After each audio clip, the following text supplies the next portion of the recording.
श्री इमरान प्रतापगढ़ी जी। धन्यवाद सभापति महोदय। हम ही को कातिल कहेगी दुनिया, हमारा ही कत्लेआम होगा। हम ही कुएं खोदते फिरेंगे, हम ही पे पानी हराम होगा। सभापति महोदय, सन 1947 में दिल्ली की जामा मस्जिद की तारीखी सीढ़ियों पर खड़े होकर के भारत रत्न मौलाना अबुल कलाम आजाद साहब ने कहा था कि मुसलमानों कहां जा रहे हो, यह है तुम्हारा मुल्क, यहां तुम्हारे आबाओ अजदाद की कब्रें हैं। उस वक्त मौलाना आजाद की ये सदाएं सुन करके लोगों ने अपने सरों की गठरियां उतार करके रख दी थी।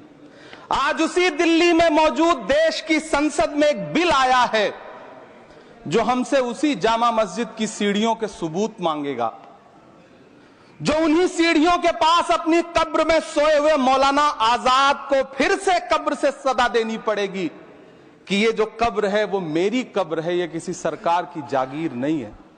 सभापति महोदय, मैं जहां खड़ा हूं इसी संसद भवन के सामने सड़क के उस पार अपनी कब्र में सोए हुए भारत के पूर्व राष्ट्रपति फखरुद्दीन अली अहमद की कब्र है।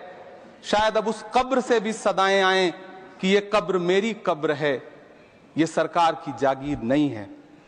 सभापति महोदय, मैं वक्फ कानूनों में किए जा रहे संविधान विरोधी बदलावों के खिलाफ बोलने के लिए खड़ा हुआ हूं। संविधान का आर्टिकल 14 हो, 29 हो, 30 हो, चीख चीख कर कहता है कि देश में सब बराबर के हकदार हैं। आर्टिकल 26 कहता है कि सबको अपने अपने मजहबी कामों के लिए मंदिर, मस्जिद, गिरजाघर, गुरुद्वारों का निर्माण करने का हक है और उसका रखरखाव का भी हक है। लेकिन डॉक्टर बाबा साहब अंबेडकर के संविधान को हर दिन कुचलने वाली यह सरकार देश के मुसलमानों से नफरत में इतनी अंधी हो गई है कि खुलेआम देश की संसद में देश सरकार के माइनॉरिटी मिनिस्टर साहब और होम मिनिस्टर साहब झूठ बोलते हैं और देश को गुमराह करते हैं। झूठ शब्द असत्य बोलते हैं। सरकार ने इस बिल का नाम उम्मीद रखा है। मंत्री जी कल से इसे देश के मुसलमानों के लिए नई उम्मीद बता रहे हैं। नहीं मंत्री जी, न तो यह बिल मुसलमानों के लिए नई उम्मीद है और न ही उम्मीद की नई किरण। सभापति महोदय, भाजपा ने पूरे देश में वक्फ के नाम पर कई सारे झूठ फैलाए हैं। आइए आज उनकी सच्चाई पर बात करते हैं। वक्फ ट्रिब्यूनल को ऐसे बताया जाता है जैसे वक्फ ट्रिब्यूनल कोई मजहबी खाप पंचायत हो। सभापति महोदय, जबकि सच्चाई यह है कि वक्फ ट्रिब्यूनल भी तो सरकारी न्यायिक विभाग है जिसमें सरकार द्वारा नियुक्त जज होते हैं, जिसमें प्रशासनिक अधिकारी होते हैं, कहीं ऊपर से थोड़ी आ गए। सभापति महोदय, देश के गृह मंत्री जी ने इसी सदन में कहा कि वक्फ ट्रिब्यूनल के फैसले के खिलाफ कोई कोर्ट नहीं जा सकता, जबकि सच यह है कि वक्फ एक्ट 1995 की धारा 83(9) के तहत हाई कोर्ट वक्फ ट्रिब्यूनल के फैसले की न सिर्फ समीक्षा कर सकता है बल्कि उसे बदल भी सकता है। सच तो यह है कि वक्फ बोर्ड खुद अपनी जमीनों के लिए कई सारी कोर्ट में मुकदमे लड़ रहा है। सभापति महोदय, दिल्ली की जिन 123 संपत्तियों को लेकर कल माइनॉरिटी मिनिस्टर, होम मिनिस्टर साहब और अभी आदरणीय नेता सदन बात कर रहे थे, आइए उनकी सच्चाइयों पे भी बात करते हैं। 1911 में जब अंग्रेजी हुकूमत ने कोलकाता के बजाय दिल्ली को राजधानी बनाने का फैसला किया तो रायसीना हिल्स के चारों तरफ जो मुसलमानों की ढेर सारी जमीनें थी उनको एक्वायर किया गया और लुटियन को इसकी तामीर की जिम्मेदारी सौंपी गई। सेंट्रल विस्टा की तरह लुटियन जोन का मेगा प्लान तैयार हुआ, लेकिन उस वक्त के मुसलमानों ने उस वक्त की अंग्रेजी हुकूमत से अपनी इबादत गाहों को बचाने के लिए लड़ाई लड़ी। मामला ब्रिटिश गवर्नमेंट तक पहुंचा। तब यह तय हुआ कि वो जो धार्मिक स्थल हैं उन्हें जस का तस रहने दिया जाएगा। इंडिया गेट के बगल वाली मस्जिद हो, जाप्तागंज, सुनहरी बाग मस्जिद हो, पार्लियामेंट रोड वाली मस्जिद हो, ऐसी 123 संपत्तियों के मैनेजमेंट के लिए 1913 में मुसलमान वक्फ वैलिडेशन एक्ट बना और उसके बाद एक नया शहर बसाया गया जिसे लुटियंस जोन का नाम दिया गया। फिर 1943-45 के बीच एक और समझौता हुआ आजादी से पहले। उसके तहत काफी सारी वक्फ जायदादों को सुन्नी मजलिस औकाफ बनाकर उसके अंडर किया गया ताकि उसकी देखरेख की जा सके। गृह मंत्री जी 2 दिन से सदन में जो बात कह रहे हैं वो दरअसल 123 संपत्तियां उसी सुन्नी मजलिस औकाफ के तहत आती है। सभापति महोदय, आजाद भारत आजाद हुआ। आजादी के बाद भारत में 1954 में वक्फ एक्ट लागू हुआ, जिसकी धारा 9 के तहत 1964 में केंद्रीय वक्फ काउंसिल का गठन हुआ।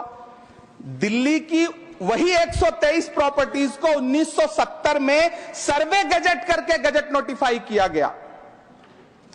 इसके निपटारे के लिए पूर्व प्रधानमंत्री इंदिरा जी के द्वारा 1974 में एक बर्नी कमेटी बनाई गई। बर्नी कमेटी ने 1976 में इन 123 संपत्तियों को दिल्ली वक्फ बोर्ड की संपत्ति होने की रिपोर्ट सौंपी। उस रिपोर्ट के आधार पर 1984 में कांग्रेस सरकार ने उन 123 प्रॉपर्टीज को दिल्ली वक्फ बोर्ड को सौंपने का फैसला किया, जिसके खिलाफ विश्व हिंदू परिषद कोर्ट गई। मामला 2011 तक पेंडिंग रहा। फिर 2011 में कोर्ट ने सरकार को आदेशित किया कि इसका निपटारा करो।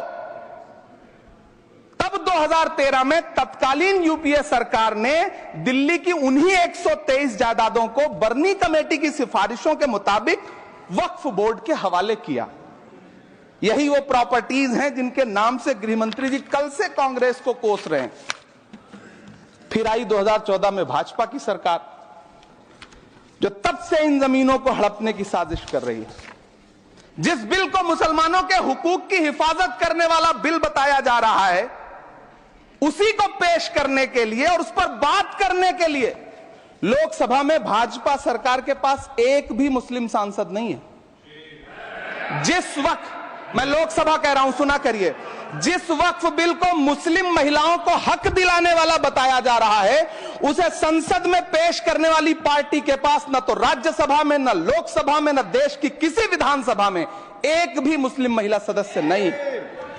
कल किरण रिजिजू जी कह रहे थे कि रेलवे की जमीनें देश की जमीनें हैं, डिफेंस की जमीनें देश की जमीनें हैं।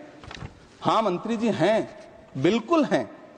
ये जो वक्फ की जमीनें हैं, ये हमारे पुरखों ने धार्मिक कामों के लिए डोनेट किया है, तो हम भी तो इसी देश के नागरिक हैं, हम भी तो इसी देश के बेटे हैं, तो वक्फ की जमीनें भी तो इसी देश की जमीनें हैं। उनको पराया क्यों बोलते हैं आप? सभापति महोदय, अशफाकुल्लाह खान जब फैजाबाद की जेल में फांसी के फंदे पर झूल रहे थे, तो इसी देश की जमीन के लिए झूल रहे थे ना। सभापति महोदय, अंडमान की जेल में काला पानी की सजा काटकर अपनी जान देने वाले मौलाना फजले हक खैराबादी हो या शेर खान अफरीदी हो, वो भी तो इसी जमीन के लिए अपनी जान दे रहे थे ना। सभापति महोदय, पाकिस्तान के खिलाफ लड़ते हुए अपनी जान देने वाले महावीर चक्र विजेता ब्रिगेडियर उस्मान हो या पाकिस्तान के पैटर्न टैंक उड़ाने वाला परमवीर चक्र विजेता वीर अब्दुल हमीद हो, वो भी तो इसी जमीन के लिए अपनी जान दे रहा था ना। और मंत्री जी, मैं इस सदन में अलल ऐलान ये कहता हूं कि जब भी इस देश की जमीन को लहू की जरूरत होगी, आपसे 2 कदम आगे इमरान खड़ा मिलेगा। ये मैं आपसे यकीन दिलाते हुए कह रहा हूं। सभापति महोदय, मैं सरकार से कहना चाहता हूं, हमसे हमारी इबादत गाहें तो मत छीनिए ना, हमारे घरों पे बुलडोजर तो मत चलाइए ना, हमारी कब्रों में तो हमें सुकून से सोने दीजिए ना। सभापति महोदय, माइनॉरिटी मिनिस्ट्री का बजट कट करके, मुस्लिम बच्चों की स्कॉलरशिप बंद करके अब सरकार कह रही है कि हम वक्फ की आमदनी से गरीब मुसलमानों का भला करेंगे।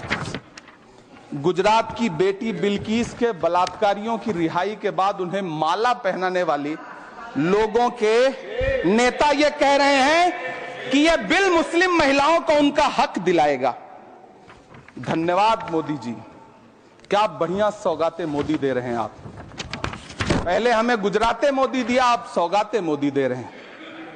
लेकिन यह सरकार इतना याद रखे कि इसी ठसक के साथ देश की संसद में सीए का कानून भी लाया गया था और कहा गया था बड़े बड़े भाषण देकर के कि पड़ोसी देशों से हिंदू भाइयों को ला करके यहां नागरिकता दी जाएगी। लेकिन मैं आपके संज्ञान में लाता हूं सर कि पिछले इतने दिनों में इनसे नागरिकता लेने के लिए 2000 व्यक्ति भी नहीं आए, जबकि इसके उलट इन्हीं की सरकार में पिछले 10 साल में 15 लाख से ज्यादा भारतीयों ने भारत की नागरिकता छोड़ करके दूसरे देश में जाकर के बस गए।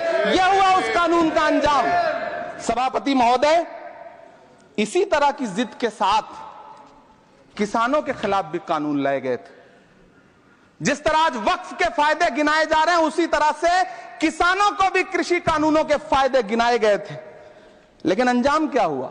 700 किसानों की शहादत लेने के बाद सरकार को अन्नदाता किसानों के सामने घुटने टेकने पड़े और कृषि कानून वापस लेने पड़े। जिल्ले इलाही, जमहूरियत जो है वो नफरत और ठसक से नहीं चलती है, अकड़ से नहीं चलती है। उसमें सबकी हिस्सेदारी जरूरी है। कल देश के माइनॉरिटी मिनिस्टर ने लोकसभा में खड़े होकर एक शेर सुनाया था कि मुझसे कोई बदगुमान न हो, तो मैं उन्हें एक शेर सुनाना चाहता हूं कि मैं आज जद पे हूं तो इतना खुशगुमान न हो, मैं आज जद पे हूं तो इतना खुशगुमान न हो, चराग सबके बुझेंगे हवा किसी की नहीं। नीतीश कुमार जी हो, चंद्रबाबू नायडू जी हो, चिराग पासवान जी हो, जयंत चौधरी जी हो, देवे गौड़ा जी हो, जीतन राम मांझी जी हो, सबको समझना पड़ेगा कि जब जंगल में आग लगती है तो न वो बरगद बचते हैं जो हवा को आंधी में तब्दील करते हैं, न वो बांस बचते हैं जो आपसी रगड़ से चिंगारी पैदा करते हैं।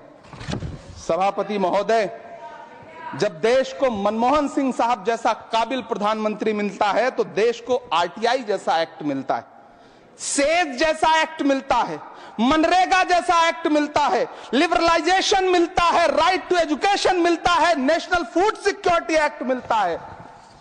लेकिन जब देश को सौगातें मोदी मिलती है तो क्या मिलता है? सीए मिलता है, फॉर्म्स लॉ मिलता है, आर्टिकल 370 मिलता है, इलेक्टोरल बॉन्ड जैसा एक्ट मिलता है और वक्फ अमेंडमेंट एक्ट जैसे बिल देश को मिलते हैं। मुझे तो अपने हमवतन भाइयों से पूछना है कि आपको अपने बच्चों की तरक्की, खुशहाली और नौकरी की दरकार है या फिर मुसलमानों की दान की गई जमीनों को लूट कर धन्ना सेठों को देने की साजिश करने वाले कानून की? सभापति महोदय, यह सरकार रात के 3 बजे तक पूरे देश को जगा करके संसद में अपने ही नागरिकों को नीचा दिखाने के लिए वक्फ बिल ला रही थी, तो उधर रात के 1:30 बजे अमेरिका हम पर 26% टैरिफ लगा रहा था। सरकार की प्राथमिकताएं देश को पता।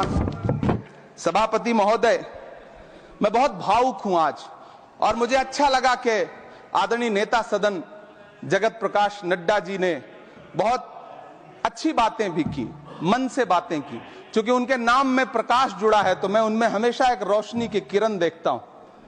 मैं उनके सामने बहुत अदब से यह बात कहना चाहता हूं कि चरागों के सफर में दबदबा हो आंधियों का तो फिर अंजाम जुल्मत के सिवा कुछ भी नहीं होगा। यह दुनिया नफरतों के आखिरी स्टेज पर है, इलाज इसका मोहब्बत के सिवा कुछ भी नहीं होगा। मैं भावुक हूं, मेरी पलकें गीली हैं। अगर देश की एक बहुत बड़ी आबादी को लगता है कि आप उसका भला करने के लिए नहीं बल्कि उनकी इबादतगाहों, उनकी कब्रिस्तानों, उनकी खानकाहों को बर्बाद करने का बिल ला रहे हैं, तो फिर आप अगर समझाने में नाकामयाब रहे हैं तो यह आपकी नाकामयाबी है। पहले समझाइए, उसके बाद कोई बिल लेकर के आइए, तब शायद हम आपका इतनी पुरजोर तरीके से विरोध ना करें।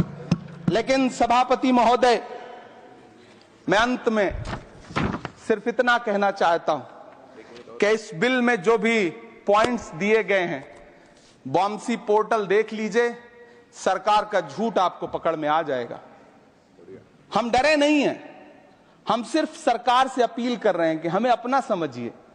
हम आपके अपने हैं, इस देश के नागरिक हैं और आप ताकत में हैं। संख्या बल के आधार पर बिल हो सकता है आप पास करा ले, लेकिन आपको यह बात समझनी पड़ेगी कि हम तो वो तारीख हैं, जहनों में रहना है जिसे, कागजी पुर्जे नहीं जो फाड़ डाले जाएंगे।